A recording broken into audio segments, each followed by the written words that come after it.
우리가 만약 필기구 하나가 있다고 생각하면 필기구 그 자체로만 가지고 평가하면 비싼 것도 있고 또 비싸지 않는 것도 있습니다. 그 필기구 자체를 가지고 우리가 평가하면 비싼 것은 한없이 비싸서 그거 하나를 가지는 것을 소원으로 삼을 수도 있고 또 누구나 쉽게 구할 수 있는 그런 값싼 필기구도 있을 수가 있습니다. 그 필기구라고 하는 그 자체를 가지고 보면 그것으로 비교할 수가 있겠지만은 필기구의 가치라고 하는 것은 물건이 가지고 있는 값이 아닙니다. 셰익스피어와 같은 위대한 작가의 손에 필기구가 있으면 사람을 감동시키는 작품이 나오게 되고 그리고 그 작품으로 인하여 역사를 바꿀 수 있는 놀라운 도구가 될 수도 있는 것이 펜입니다. 그래서 때로는 칼보다 이 펜이 역사 속에 더 큰 영향력을 가질 수도 있었습니다. 또 우리가 잘 아는 대로 악기를 가지고 말할 때도 참 비싼 악기가 있을 수 있고 또 값이 비싸지 않는 악기가 있을 수 있습니다. 악기 자체만 가지고 보면 그 악기의 차이라고 하는 것은 가격에서 엄청난 차이가 있기 때문에 우리가 좋은 악기를 보고 부러워할 수 있고 또 누구나 살 수 있는 값싼 악기를 보고 평범하게 생각할 수가 있겠습니다. 그러나 악기의 진짜 가치라고 하는 것은 악기가 가지고 있는 물건의 가치보다는 그 악기가 연주하는 음악의 악기의 가치가 있는 것입니다. 잘 훈련된 연주자는 값싼 악기를 가지고도 사람들에게 감동을 줄 수 있는 음악을 연주할 수 있지만은 악기를 다룰 능력이 없는 사람은 세계 최고의 악기를 그 손에 들려준다고 하더라도 한 곡도 연주할 수가 없는 것입니다. 제가 운동 중에 그래도 유일하게 조금 하는 게 탁구입니다. 건강을 위해서 아침마다 탁구 운동을 하는데 탁구 라켓을 좀 좋은 거 사면 운동을 좀 잘할까 이런 유혹을 운동하다가 항상 받습니다. 그래서 유명한 선수들의 이름으로 발매된 그런 라켓들이 굉장히 많아요. 예를 들면은 장지크라든지 티모볼이라든지 마롱이라든지 김택수라든지 세계적으로 유명한 선수들의 이름을 붙여서 상표를 만들어서 라켓을 팝니다. 그런 이름을 붙이는 것은 그런 라켓을 사면 뭔가 나도 잘할 것 같은 그런 기분이 들지만 그 다 그렇지 않습니다.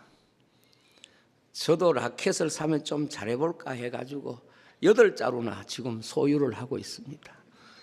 그런데 누구하고도 게임하면 이길 수가 없어요. 그것이 물건적 가치와 그것이 갖는 진짜 가치는 다른 거예요. 아마 제가 가지고 있는 라켓을 가지고 세계적인 선수에게 주면 올림픽에 금메달도 딸 수 있을 것이고 아무리 비싼 그런 라켓을 가져도 결국은 한 게임도 탁구를 칠 줄 모르는 사람은 이길 방법이 없는 것입니다. 무엇을 지금 여러분들에게 설명하려고 하는가 하면 우리 인생에게 있어서 그 사람이 개인이 가지고 있는 능력이 있고 그리고 그 능력과 자질이 무엇에 사용되느냐 누구에 의해서 사용되느냐, 그 사용의 배경에 따라서 그 한 인생이 가지고 있는 자질과 능력은 전혀 별개의 것이고 달라지는 것입니다. 아무리 한 인생이 탁월한 재주와 능력을 가지고 있다고 하더라도 그것이 바른 목적을 위해서 사용되지 않으면 그것은 아무런 가치를 갖지 못하는 것이고, 우리가 가지고 있는 재주가 비록 적다고 할지라도 그것을 사용하는 자에 의해서 그 사람의 재주가 위대한 역사를 만들 수도 있는 것입니다. 인생이 어떤 능력을 가지고 있느냐 하는 것보다 더 중요한 주제는 내 능력이 무엇을 위하여 쓰여지고 내가 가지고 있는 재능이 누구를 위하여 쓰여지느냐, 이것이 얼마나 더 본질적인 삶의 주제인가 하는 것을 알아야 합니다. 사람은 누구나 자유의지를 가지고 있습니다. 그러나 그 자유의지가 무엇을 위하여 사용하느냐에 따라서 자유의지는 역사 속에 소중한 도구가 될 수도 있고 전혀 그렇지 않을 수도 있습니다. 특별히 우리가 사도 바울 한 사람을 보더라도 그는 유대교에 붙잡혀 있을 때에 교회를 핍박하는 자로 살았습니다. 그가 가지고 있는 모든 삶의 도구들과 조건들과 배경들은 다 교회를 핍박하는 도구였습니다. 그러나 그가 주님을 만난 이후에 주님의 손에 그가 붙잡히게 될 때에 그의 일생은 교회를 위하여 살고 교회를 위하여 충성하고 교회를 위하여 자신의 생을 바친 것입니다. 우리가 현 시대를 살면서 사람들을 사용하는 세 가지 거대한 주제가 있습니다. 그것이 정치고, 둘째는 경제고, 그리고 종교입니다. 가장 근본적인 주제들이기 때문에 한 인생이 가지고 있는 어떤 능력보다 그 사람이 살고 있는 배경이 되는, 그 사람의 능력이 서여지고 그 사람의 능력과 그 사람의 삶을 사용하는 이런 배경들은 그 사람의 삶에, 그 사람의 개인의 능력보다 때로 훨씬 더 중요한 주제가 됩니다. 어떤 정치 제도가 그 나라에 있느냐에 따라서 그 나라 백성들과 한 개인의 능력이 전혀 다르게 나타날 수가 있습니다. 경제도 마찬가지입니다. 우리가 지금 대한민국을 보면 이 정치인들이 바꾸어지고 통치자가 바꾸어짐에 따라서, 리더십이 바꾸어짐에 따라서 경찰도 언론도 그리고 사법도 심지어 입법도 다 그들을 붙잡고 있는 보이지 않는 한 인생과 제도를 통하여 나타내는 보이지 않는 사상들, 보이지 않는 정치 철학들, 보이지 않는 이러한 것들이 얼마나 한 개인의 삶보다 강력한 힘을 가지고 이 역사 속에 사람들에게 영향력을 나타내고 있는가 하는 것을 볼 수가 있습니다. 그 중에 종교는 정말 중요한 역할을 합니다. 인간을 붙잡고 있는 주제에서 종교처럼 실제적 삶에 영향력을 가지고 있는 것도 별로 없을 것입니다. 바울 사도를 이야기했습니다만 바울을 보더라도 그가 유대교에 붙잡혀 있을 때에, 유대교를 믿고 있을 때는 그가 가지고 있는 모든 것이 다 유대교의 도구였습니다. 유대교를 위한 도구였습니다. 유대교를 섬기기 위한 그런 도구로 나타났습니다. 그래서 그는 핍박하는 자로 살았습니다. 그러나 예수님 만나고 예수님이 바울을 붙잡고 예수님이 바울을 사용할 때는 그의 모든 가진 삶들이, 조건과 재능들과 환경들이 그리스도를 위한 도구로 바꾸어지는 것을 볼 수가 있습니다. 세계 곳곳에 존재하고 있는 수많은 종교들이 사람들의 삶과 시간과 역사를 실질적으로 지배하고 있는 경우가 많습니다. 종교는 민족의 제도를 만들고 삶의 도덕성과 윤리가 될 뿐만 아니라 때로는 국가의 법률보다 더 무서운 관습을 만들게 되는 것입니다. 제가 전에 심야기도 때에 그런 영상 하나를 보여드렸습니다. 어떤 어머니가 이슬람 IS의 자원에서 들어간 아들을 찾기 위해서 찾아갔습니다. 그리고 그 어려운 과정을 통해서 아들을 만났습니다. 그리고 아들에게 IS에서 나와서 집으로 돌아가자고 정말 어머니로서 아들을 위해서 간청했어요. 그러니까 아들이 그 어머니에게 변절자라고 해서 자기를 찾아서 그 먼 길을 온 어머니에게 총으로 쏴서 어머니를 처형했어요. 그리고 그는 그야말로 그 IS에서의 영웅이 되어버리는 거예요. 여러분, 한 인생이 가지고 있는 재능이라고 하는 것이 무엇에 쓰임받느냐, 어떤 것이 내 재능을 사용하고 있고 내 인생을 사용하느냐 하는 것이 그 사람이 가지고 있는 재능, 그 사람이 가지고 있는 어떤 조건보다 훨씬 더 전제적으로 보면 중요한 것이고 근본적인 것입니다. 우리 인류 역사를 보면 한 인생이 가지고 있는 능력이 인류 역사에 기여한 부분보다는 그 사람의 능력이 무엇에 붙잡혀 있느냐 하는 것이 그 사람의 삶에 있어서 훨씬 더 영향력이 크도록 그렇게 나타나게 되고, 그것이 역사 속에 불행한 역사든지 좋은 역사를 만들어내는 것입니다. 예를 들면 히틀러 같은 사람이 불행한 이유는 그가 어릴 때부터 가지고 있었던 정오심, 미움, 이런 것들이 그 인생을 지배하고 있었으니까, 그가 지도자가 되니까 그 정오심을 위해서 지도력을 나타내게 되고, 그 지도력은 자신의 정오심을 푸는데 사용하게 되는 것입니다. 링컨 같은 사람은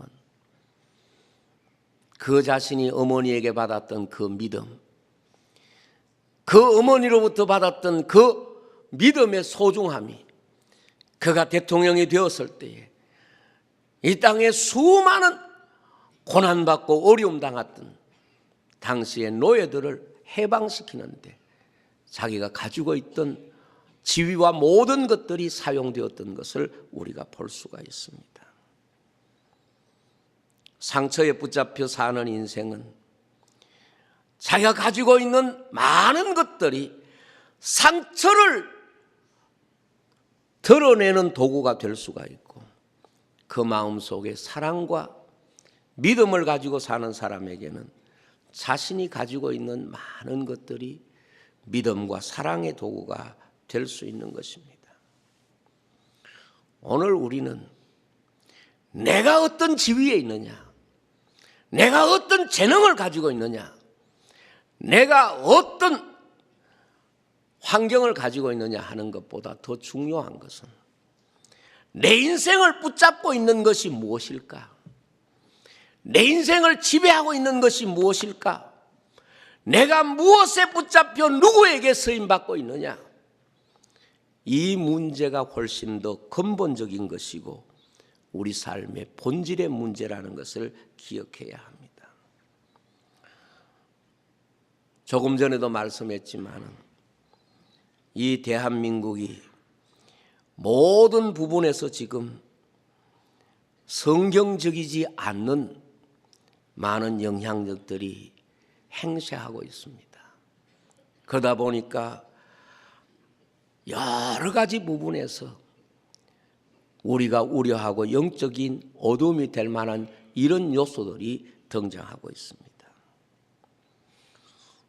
우리가 나라를 위하여 기도할 때마다 항상 무엇을 기억해야 되는가 하면 내가 가지고 있는 것이 얼마나 많으냐, 내 삶이 얼마나 편안하냐, 이런 것이 우리의 삶의 주제가 되면 안 된다는 말이죠. 오늘 바울과 같이 내가 누구에게 붙잡혀 있느냐, 내가 예수님께 붙잡히고 예수님 손에 붙잡혀서 예수의 도구로 내가 살고 있는가, 그래서 예수님께 날마다 내 삶이 쓰임받을 수 있도록 드려지고 있는가, 이 부분에 대해서 늘 깨어 있어야 됩니다.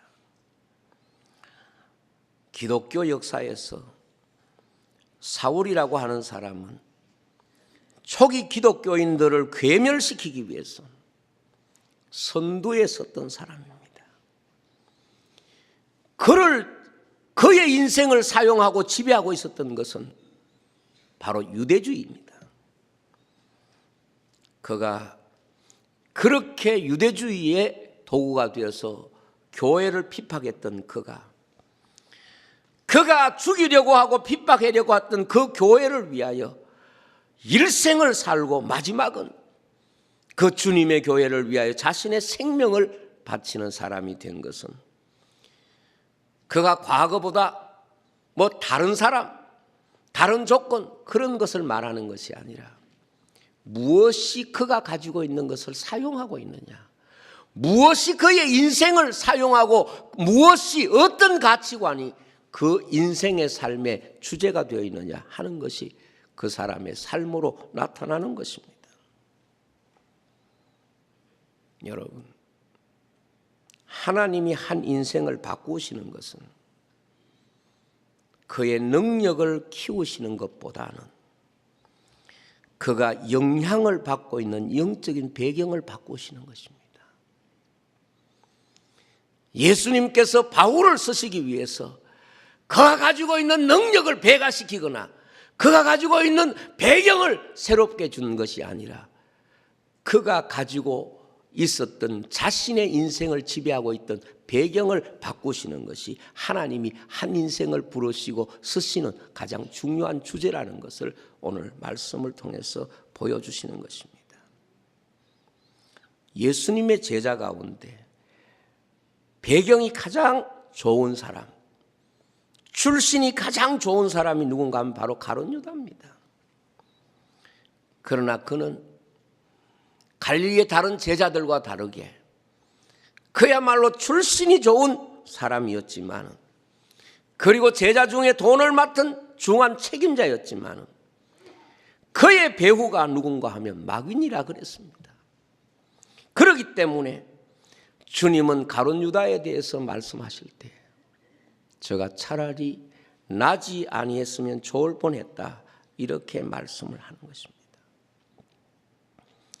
우리는 세상을 살면서 내가 많이 가지면 더 행복할 것 같고, 내가 많이 배우면 행복할 것 같고, 내 환경이 좋아지면 행복할 것 같은데 그것은 영적인 주제가 아닙니다. 그것은 결코 영적인 주제가 아닙니다. 나를 무엇이 사용할까? 나를 누가 사용하고 있는가? 내가 가지고 있는 것들이 누가 나의 인생을 사용하고 있을까? 이것에 대하여 늘 생각해야 되는 것입니다. 성경에 보면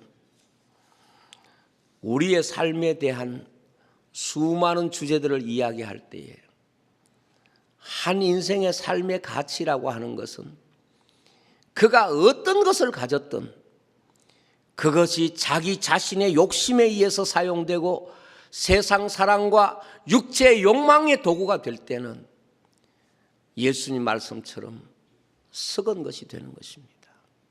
미래가 될 수가 없는 것입니다. 그러나 비록 고난받고 아픔 겪고 눈물을 흘린다고 하더라도 주님이 사용하신 것이라면 주님이 그 인생에게 놀라운 은혜와 복을 주실 것을 약속하고 있는 것입니다. 하나님이 한 인생을 바꾸시는 것은 그 인생의 환경을 바꾸고 조건을 바꾸는 그런 정도로 끝나는 게 아니라 그 한 인생을 이 세상이 사용하던 인생, 육체의 욕심이 사용하던 인생, 사단이 배후에서 사용하던 바로 그 인생을 예수 그리스도께서 주인이 되셔서 그리스도에게 붙잡힌 인생이 되도록 그것이 새로운 인생이고 새로운 삶이 되는 것입니다. 예수님이 세상에 계실 때에 귀신 들린 사람들을 의외로 많이 고치셨습니다. 어떤 경우에는 병자를 고치시면서도 귀신을 쫓아내신다는 표현을 성경에 참 많이 하셨어요. 무엇을 말하는 것입니까? 주님이 그들에게 보여주시고자 하는 진정한 인간의 치유라고 하는 것은 병에서 나았다는 것보다 더 본질적인 것이 그를 지배하고 있는 세력이 다르다는 거예요. 지금까지는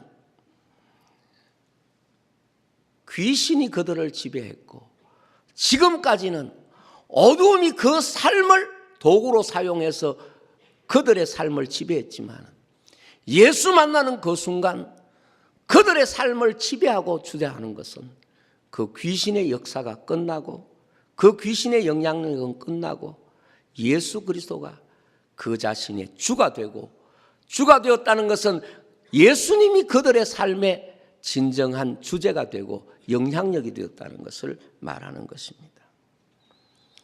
하나님이 한 인생을 부르실 때에 그 삶의 배경을 바꾸시는 과정들이 반드시 있습니다. 아무리 주님께 와서 많은 것을 고침받고 얻고 누려도 그 배경을 바꾸지 않으면 그들은 옛자리로 돌아가게 되는 겁니다. 옛날로 돌아가게 되는 것입니다. 옛날 사람으로 되돌아가는 것입니다. 한 인생에게 있어서 삶의 진정한 변화란 바로 예수 그리스도의 손에 잡혀서 그분이 내 인생을 사용하시고 그분이 내 인생의 주인이 되시는 것을 말하는 것입니다. 사울이 다메섹에 가까이 이르렀을 때에 하늘에서 빛이 났습니다. 그는 엎드러졌습니다. 주님께서 말씀하십니다.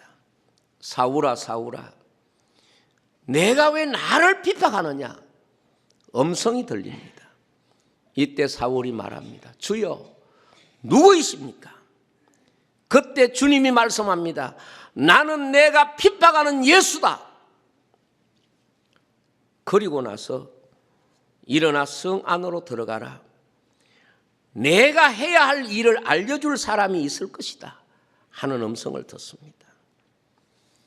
그런데 사울은 일어나서 눈을 떴으나 아무것도 볼 수가 없습니다. 사람들이 그의 손을 잡고 다메섹으로 들어갔습니다. 사흘 동안 아무것도 보지 못하고 먹지도 못하고 마시지도 못했습니다. 다메섹은 아나니아라고 하는 사람이 있었는데 주님의 제자입니다. 환상 중에 그 아나니아에게 하나님이 나타나셨습니다. 아나니아가 주님 내가 여기 있습니다 대답합니다. 일어나서 직가로 가서 유다의 집에서 사울이라는 사람을 찾으라. 그는 지금 기도하고 있다. 그리고 네가 그에게 기도해서 눈을 열어주는 환상을 그에게 주었으니까 가거라. 아나니아가 대답하기를 주님 그가 여기 왜 왔는지 아십니까? 예루살렘에서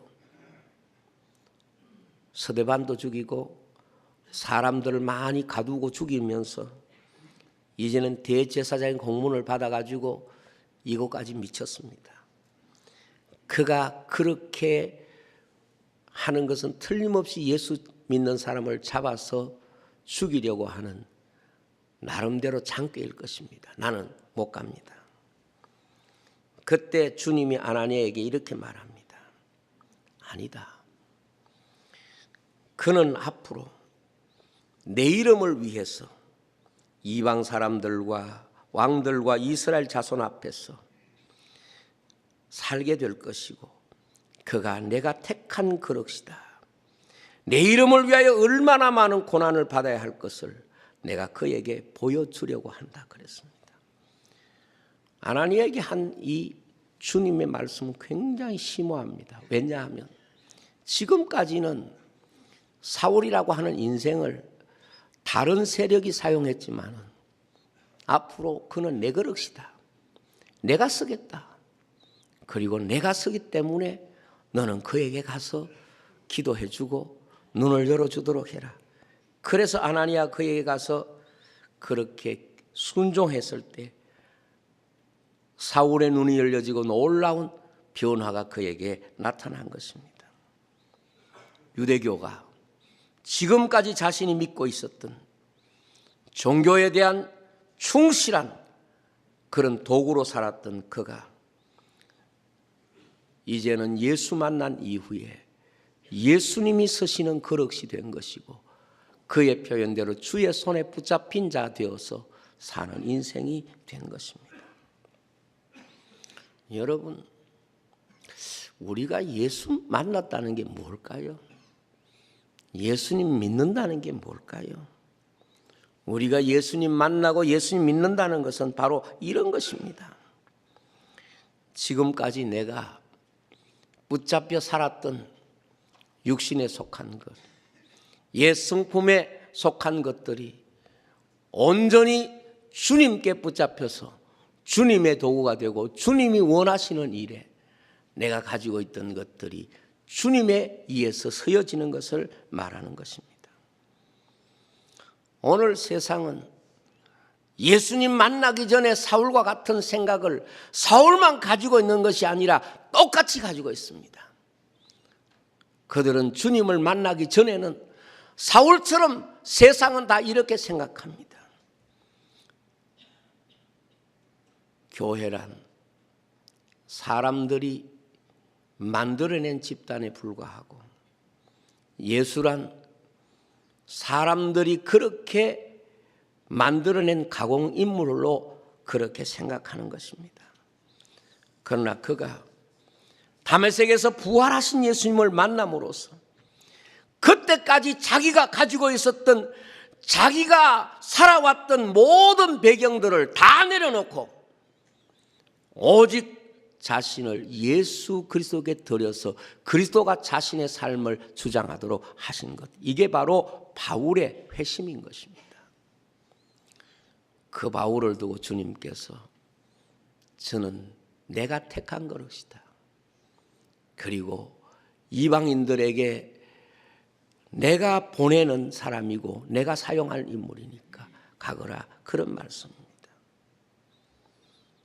사울이 이것을 깨닫는 순간 그는 사울에서 바울이 된 것입니다. 여러분, 우리는 정말 주님께 붙잡혀 사용되기 전까지는 사울로 사는 것입니다. 다른 어떤 배경 가지고 내가 내 인생을 살아가고 있는 겁니다. 그것이 내 인생의 열심이 되고 그것이 내 인생의 열정이 되고 그것이 내 인생의 목표가 돼서 사울처럼 살아가는 것입니다. 그러나 우리가 예수 믿고 새 사람이 되었다는 것은 예수님 만나고 내 인생을 사용하시는 내 인생의 주인이 주님이시라는 것을 고백하는 것입니다. 다메섹 사건으로 인하여 사울은 지금까지 살아왔던 자신을 지배했던 모든 것들을 다 배설물과 같이 여기고 예수 그리스도가 자신의 삶의 주제가 되었다는 사실을 고백하고 있습니다. 그래서 내가 예수 그리스도께 잡힌 바 된 그것을 잡으려고 달려간다, 그렇게 말씀했습니다. 많은 사람들이 복음을 듣기 위해서 교회에 나오지만 여전히 한 인생을 붙잡고 있는 배경이 세상이라면 그는 아직까지 사울로 사는 것입니다. 여전히 세상의 욕심이 그의 인생을 붙잡고 있으면 그의 삶에 자신의 삶을 사용하고 있는 주제는 세상이고 그리고 영적인 어둠입니다. 괴테 파우스트가 무엇이겠습니까?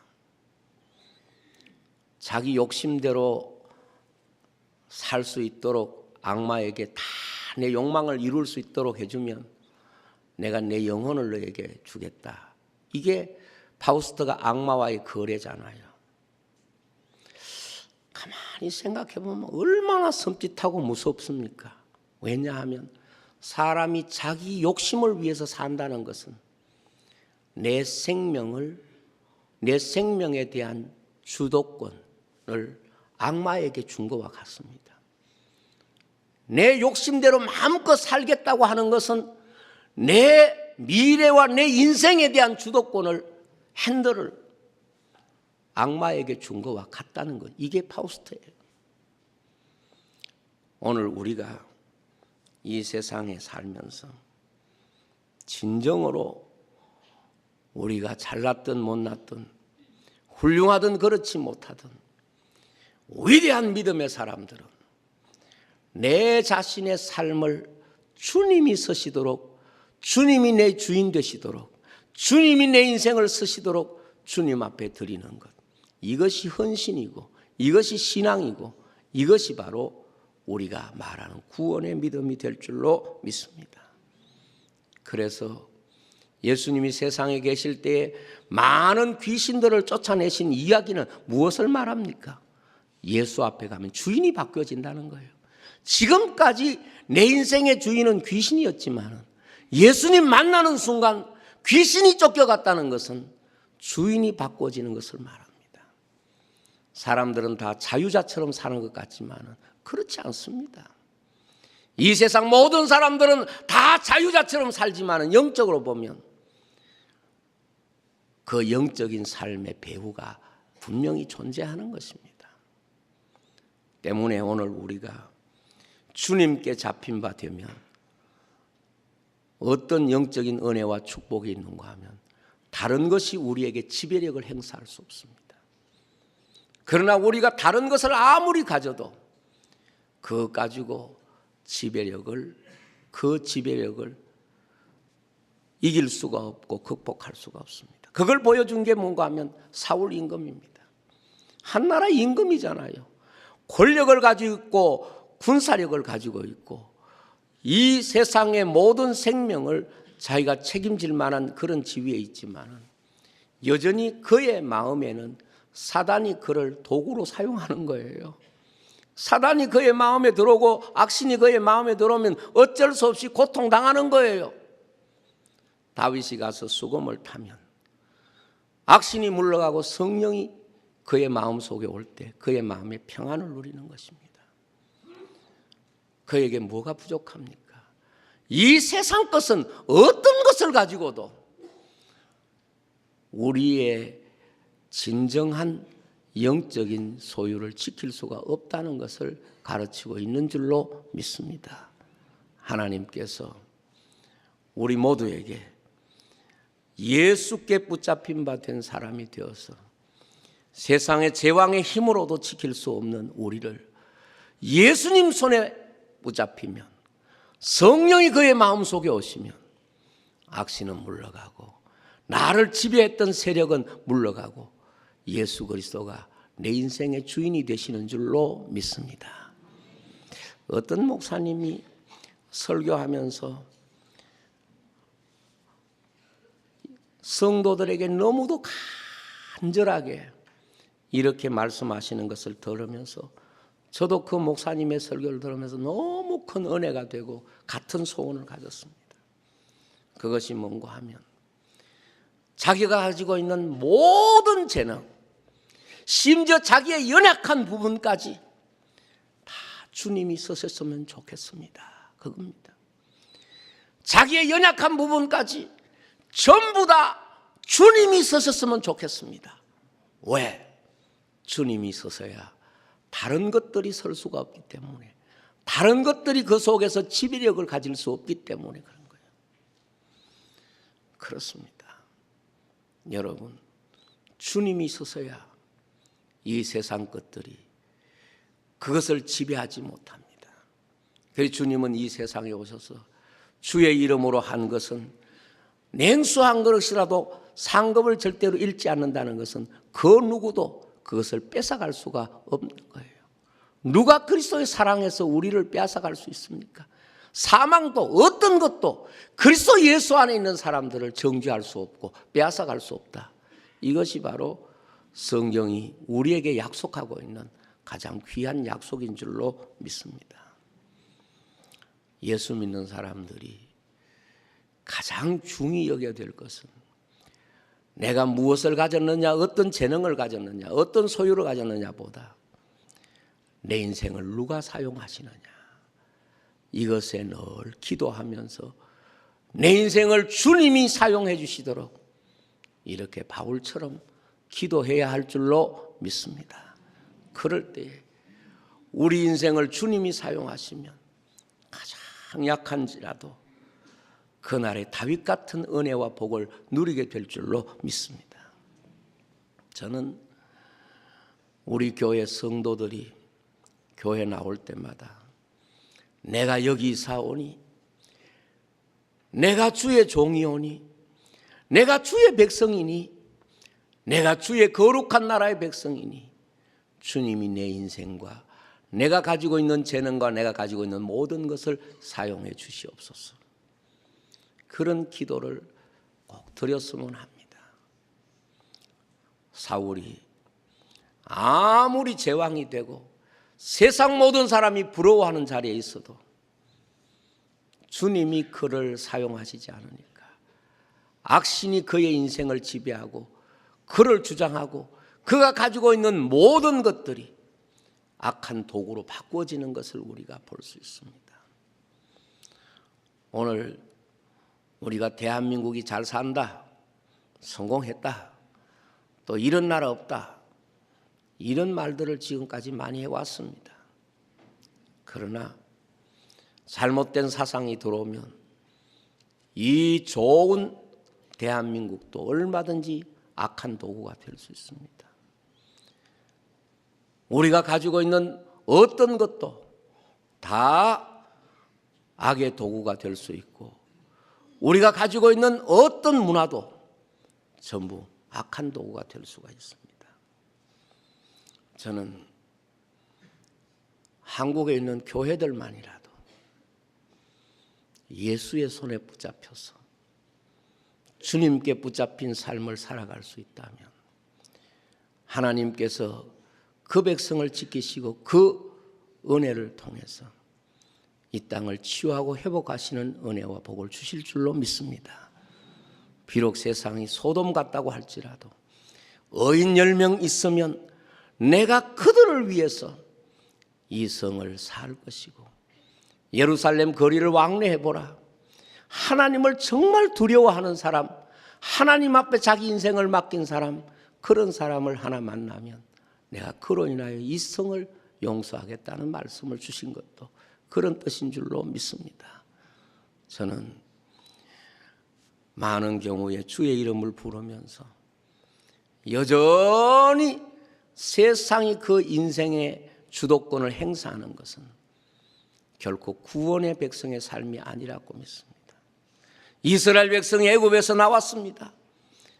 애굽에서의 나와서 광야 생활이 뭡니까? 딱 한마디로 말하면 하나님의 손에 붙잡혀서 가는 생활이 광야입니다. 하나님이 그들 손잡고 가시겠다는 게 광야예요. 하나님이 그들에게 주도권을 행사하시겠다는 게 광야예요. 그래서 불기둥 구름기둥으로 그들을 인도하시고 하나님이 먹이시고 하나님이 그들의 삶에 주도권을 행사하시고자 하는 것이 이게 광야예요. 그런데 이스라엘 백성들은 광야에 나와서 여전히 애굽에 있을 때 먹을 걸 그리워하고 애굽의 영향을 더 받고 있을 때 하나님은 그들을 광야에서 멸하게 하신 거예요. 멸하신 거예요. 저는 한국의 교회들이 진정 하나님 앞에 우리의 삶의 주도권을 드릴 수 있다면 하나님은 한국교회를 통하여 이 땅과 이 민족뿐만 아니라 세계 열방 속에 하나님의 거룩한 일을 하는 도구가 되게 할 줄로 믿습니다. 여러분, 미국이라고 하는 나라를 보면 청교도들이 건너갔을 때 얼마나 비참했습니까? 얼마나 어려웠습니까? 미국의 역사가 얼마나 짧습니까? 그렇지만은 그들 조상들이 하나님 앞에 전적으로 주도권을 드리니까 하나님이 그 미약한 자들을 들어서 이 세상을 부끄럽게 하시는, 이 세상에 하나님의 영광을 나타내시는 나라가 되게 하신 줄로 믿습니다. 문제는 땅덩어리가 큰 게 아니고 인구가 많은 게 아니라 정말 누가 하나님 앞에 민족과 우리 자신의 삶의 주도권을 하나님 앞에 맡기고 내가 그 손에 붙잡혀서 살아가고 있느냐 하는 것입니다. 저는 우리 대한민국이 바로 그런 나라가 되기를 소원하고 우리 한국교회가 이걸 위해서 하나님 앞에 기도해야 될 때인 줄로 믿습니다. 하나님이 이 땅과 이 백성과 특별히 한국교회를 붙잡고 하나님의 도구로 사용하여 주시옵소서. 이 기도를 해야 할 줄로 믿습니다. 기도하겠습니다.